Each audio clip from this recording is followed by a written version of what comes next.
तो गाइस कैसे हैं आप सब लोग। हीवन डिस्ट्रॉयर के एपिसोड 05 के साथ हाजिर हो। तो लास्ट एपिसोड के एंड पे हमने देखा था कि हीवनली डीमन जो होता है वो अंदर ही अंदर सोच रहा होता है कि एक ना एक दिन मैं इस लड़के जू जोविन की बॉडी के ऊपर कब्जा कर लूंगा। तो जब वो वहां पर आपस में सोच रहा होता है तो हमारा जू से कहता है कि तुम यहाँ पर क्या मम्बलिंग किए जा रहे हो, क्या तुम यहाँ पर मुझे कोई नाम बताने वाले हो या फिर तुम यहाँ पर इसी तरह मुझे घूर घूर कर देखते रहोगे। तो वो से कहता है हाँ क्यों नहीं, मुझे यहाँ पर तुम्हारे मार्शल नाम के बारे में एक बहुत ही अच्छा आइडिया आया है, क्योंकि तुम्हारे पास दोनों तरह की मार्शल आर्ट्स है। तुम्हारे पास यहाँ पर हीवनली डीमन और हीवनली मॉन्क दोनों की मार्शल आर्ट्स है। तो फिर मैं यहाँ पर तुम्हें एक ऐसा नाम देता हूँ जिस नाम को सुनते ही सभी लोग डरना शुरू कर देंगे और सभी लोग तुम्हें इसी नाम से जानेंगे। पूरी दुनिया में तुम बहुत ज्यादा फेमस हो जाओगे। क्यों ना यहाँ पर तुम्हें नाम दिया जाए हीवन डिस्ट्रॉयर का। अब बताओ ये नाम कैसा है। तो ये बात सुनने के बाद जू कहता है कि ये नाम काफी ज्यादा अच्छा लगता है, मुझे लगता है कि ये नाम ही कूल है, क्योंकि आज के बाद से मैं यहाँ पर हीवन डिस्ट्रॉयर के नाम से जाना चाहूंगा। तो कुछ दिन वहां पर रेस्ट करने के बाद हमारा जू जो होता है वो दुनिया में जाने के लिए तैयार होता है। वो अपनी यूनिफॉर्म पहनता है और वहां पर से बाहर निकल आता है। तो नए कपड़े पहनने के बाद बाहर आता है। मास्टर वानो से कहता है कि माय लॉर्ड क्या वाकई में यहाँ पर से जाने वाले हैं, लेकिन अब जाएंगे कहाँ। तो वो से कहता है कि मैं तुम लोगों से क्या कहा था,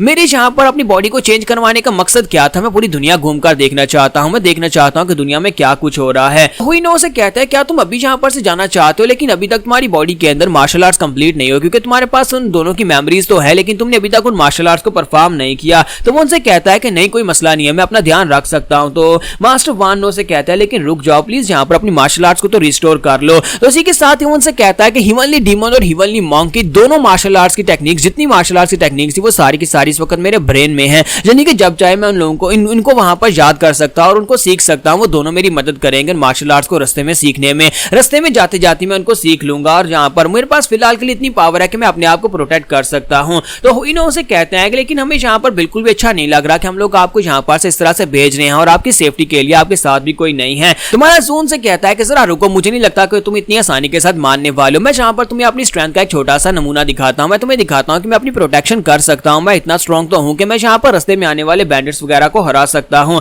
और इसी के साथ ही वो सामने जाता है, एक बड़े से पेड़ के सामने खड़ा हो जाता है। वो पेड़ जो होता है उसके अपने साइज से भी कुछ 3-4 गुना बड़ा होता है। और इसी के साथ ही वो उस पेड़ के सामने खड़ा कर उनसे कहता है जरा गौर से देखना। दोनों बुढ़े मास्टर वहां पर उसी की तरफ देख रहे होते हैं कि यंग मास्टर यहाँ पर क्या दिखाने वाला है। तो इसी के साथ ही हमारा जू जो होता है वो हीवनली डीमन से कहता है कि हीवनली डीमन मैं यहाँ पर तुम्हारी मार्शल आर्ट की टेक्निक को यूज करना चाहता हूँ, क्योंकि तुम्हारी मार्शल आर्ट स्ट्रॉन्गेस्ट है। और इसी के साथ ही वो अपने पंच में पावर को रिलीज करता है और वहां पर एक स्पेशल पंचिंग टेक्निक को यूज करते हुए पेड़ के ऊपर अटैक करता है। और उसके बाद नेक्स्ट सीन में दिखाते हैं कि हमारा जू जो होता है वो चलता हुआ जा रहा होता है, क्योंकि उसे जाने की इजाजत मिल जाती है। दोनों मास्टर्स जो होते हैं वो साइड के ऊपर खड़े रह जाते हैं। तो हमारा जू जो होता है वो दुनिया घूमने के लिए निकल पड़ा। तो मास्टर हुईनो कहते हैं, सॉरी मास्टर वानो कहता है कि मुझे लगता है कि ये ठीक रहेगा, मास्टर अपनी सेफ्टी कर सकते हैं। जबकि हुईनो से कहता है कि हाँ ये बात तो ठीक है, लेकिन क्या तुम्हें नहीं लगता कि ये कुछ ज्यादा हो गया। तो वानो से कहता है कि तुम्हें क्या लगता है कि क्या ज्यादा हो गया। मुझे तो लगता है कि वो अपनी प्रोटेक्शन कर सकते हैं। तो हुईनो से कहता है कि मैं यहाँ पर उसकी प्रोटेक्शन की बात नहीं कर रहा, मैं यहाँ पर म्यूरियम के बाकी लोगों की प्रोटेक्शन की बात कर रहा हूँ।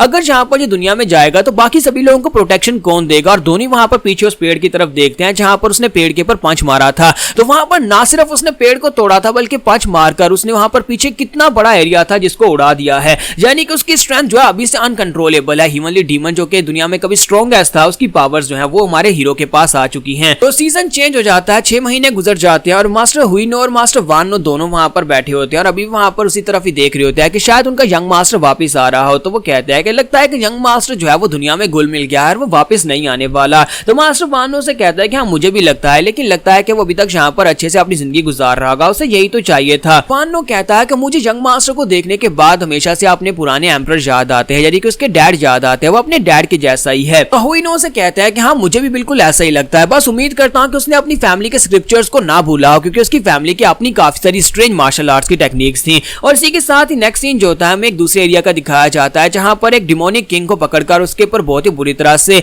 अटैक्स किए जा रहे होते हैं। तो उसके सामने ऑर्थोडॉक्स म्यूरियम के लोग होते हैं जो लोग उसका शिकार करने के लिए उसके ऊपर अटैक कर रहे होते हैं। तो इसी के साथ ही वो डीमन किंग जो होता है उनसे कहता है कि तुम सभी कमीने लोग, तुम लोगों को क्या लगता है कि तुम ऑर्थोडॉक्स के लोग हम डीमन सेक्टर के लोगों को इतनी बुरी तरह से हरास कर सकते हो, चाहे कुछ भी कर लो, तुम लोग यहाँ पर हमारी स्पिरिट्स को ब्रेक नहीं कर सकते। तो ये जो बंदा होता है इसका नाम ब्लू फेस डीमन किंग होता है और इसका असली नाम जो होता है वो हान गनपियो होता है। तो हान गनपियो वहां पर काफी बुरी हालत में होता है, लेकिन इसी के साथ क्योंकि उसके सामने ऑर्थोडॉक्स म्यूरियम के बहुत सारे लोग होते हैं और उसके सामने जो ऑर्थोडॉक्स म्यूरियम का मास्टर होता है वो उसे कहता है कि गनपियो बस भी करो, क्या तुम्हें अभी भी लगता है कि यहाँ पर तुम्हारे जैसे डिमोनिक कल के कमीने लोगों के अंदर वो एनर्जी बची है जो पहले कभी हुआ करती थी। पिछले कई सालों से हमारे हाथ से बचते आए हो, लेकिन अब तुम ऑर्थोडॉक्स म्यूरियम के लोगों के हाथ से बिल्कुल भी नहीं बच पाओगे। इसके सामने जो लोग होते हैं वो नॉर्दर्न ब्लेड एसोसिएशन से होते हैं, यानी ऑर्थोडॉक्स म्यूरन यानी राइटियस सेक्टर के लोग होते हैं। तो इसी के साथ ही अपनी तलवार निकालता है और उसे कहता है कि ब्लू फेस डीमन किंग, अब तुम यहाँ पर मरने वाले और तुम्हारे साथ साथ तुम्हारे बाकी के 6 ब्रदरन यानी कि टोटल 7 डीमन किंग होते हैं। तो वो उसे कहता है कि बाकी के सभी लोग भी तुम्हारे साथ ही मरेंगे।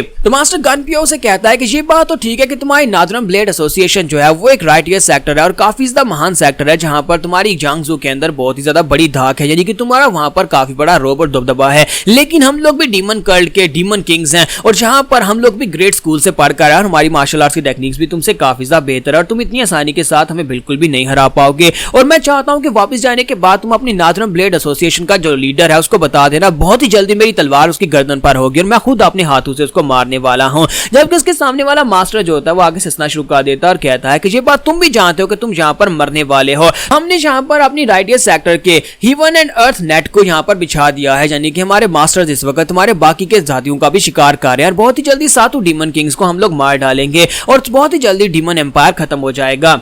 मास्टर गनपियो से कहता है कि तुम्हें क्या लगता है कि तुम्हारे ऑर्थोडॉक्स म्यूरम के लोग यहाँ पर हमारे 7 डीमन किंग्स को पकड़कर उन सभी को मार सकते हैं। जबकि ऑर्थोडॉक्स मास्टर से कहता है कि मुझे लगता है कि तुम्हें यहाँ पर अपनी एक्टिंग को बंद कर देना चाहिए। ये बात तुम भी अच्छी तरह से जानते हो कि हमारी पावर और हमारा नंबर तुमसे ज्यादा है। मैं यहाँ पर तुम्हारी स्कीम के बारे में अच्छी तरह से जानता हूँ, क्योंकि हम लोगों ने अपने लोगों को तुम्हारे उन बाकी के ब्रदर्स के पीछे भेजा और तुम यहाँ पर हमसे बातें करके टाइम वेस्ट करने की कोशिश कर रहे हो ताकि हम लोग यहाँ पर तुम्हारी बातों में लगे रहे और बाकी के तुम्हारे भाई जो वो यहाँ पर से भाग कर जा सके। लेकिन ऐसा नहीं होने वाला। हमारे साथ इस वक्त यहाँ पर म्यूरम की तरफ से और भी बहुत सारे लोग हैं। राइटियस सेक्टर का एक और राइटियस सेक्टर इस वक्त हमारे साथ है, जो कि तुम्हारे ब्रदर्स का पीछा कर रहे हैं और साथ उन्हें साइड के ऊपर से धमाके की आवाज आती है। तो राइटियस मास्टर से कहता है क्या तुम्हें आवाज आई? इसका मतलब यह है कि तुम्हारे डीमन किंग ब्रदर्स में से कोई डीमन किंग ब्रदर मरा होगा, यानी कि जितने धमाकों की आवाज आएगी इसका मतलब यह है कि उतने तुम्हारे डीमन किंग ब्रदर यहाँ पर मरते जाएंगे। सुनते मास्टर गनपियो काफी ज्यादा गुस्सा हो जाते हैं और वो अपना ब्लेड उठाते हैं और कहता है कमीनो कहेंगे तुम सभी लोग यहाँ पर हमारे ऊपर आकर अटैक कर रहे हो, जबकि हमने कभी तुम्हारी राइटियस सेक्टर के ऊपर अटैक किया ही नहीं है। और इसी के साथ ही वो आगे बढ़कर उसे कहता है कि अब यहाँ पर मैं तुम्हें मार डालूंगा। लेकिन जैसे ही वो अपना ब्लेड लेकर उसके करीब पहुंचता है तो उनकी बॉडी पहली बुरी हालत में होती है और राइटियस सेक्टर का मास्टर जो होता है वहां पर उसकी तलवार के साथ अपने अटैक को ब्लॉक करता है और उसको ब्लॉक करने के साथ उसे एक जबरदस्त किक मारता है, जिसकी वजह से मास्टर जो होता है पीछे की तरफ गिर जाते हैं और साथ ही अपनी स्वord का हैंडल उसके माथे पे मारता है, जिसकी वजह से वो मास्टर गनपियो वहीं पर ग्राउंड के ऊपर गिर जाते हैं और उनके हाथ से उनका ब्लेड भी छूट जाता है। तो मास्टर से कहता है कि तुम्हें क्या लगता है कि हम लोग डिमोनिक सेक्टर को कंप्लीटली डिस्ट्रॉय नहीं कर सकते? अब तुम्हारे पास डिमोनिक सेक्टर के अंदर नए यंग मास्टर्स भी नहीं बचे, यानी कि नए ऐसे डिसाइपल्स भी नहीं बचे जो कि तुम्हारे डीमन किंग्स को रिप्लेस कर सके। जबकि गनपियो से कहता है कि चाहे तुम लोग जहां पर हमारे साथ कुछ भी कर लो, चाहे तुम लोग जहां पर हम 7 डीमन किंग्स को क्यों ना मार डालो, लेकिन जब हमारा डिमोनिक कल्ट हेवनली डीमन जो है वो यहाँ पर आएगा, यानी हमारा कल्ट लीडर यहाँ पर आएगा, तो फिर तुम लोग क्या करोगे? तो मास्टर से कहता है कि तुम्हें क्या लगता है कि तुम्हारा जो ग्रैंड मास्टर है डिमोनिक पाथ का ह्यूग वू जुंग, वो यहाँ पर तुम लोगों को बचाने के लिए आएगा। आज मैं यहाँ पर तुम्हें मरने से पहले तुम्हें एक सीक्रेट बताऊं कि तुम्हारा जो सेक्टर मास्टर है वो तुम्हें अबैंडन कर चुका है। उसे इस बात की बिल्कुल परवाह नहीं है कि तुम लोग जिंदा रहते हो या मर जाते हो। मास्टर गनपियो को भी ये बात सुनने के बाद एक झटका लगता है। तो यहाँ पर हम लोग अपनी एपिसोड 05 का एंड करेंगे। नेक्स्ट एपिसोड में देखेंगे क्या हमारे गनपियो यहाँ पर मरने वाले हैं या फिर हमारा हेवन डिस्ट्रॉयर यहाँ पर बीच में आ जाएगा।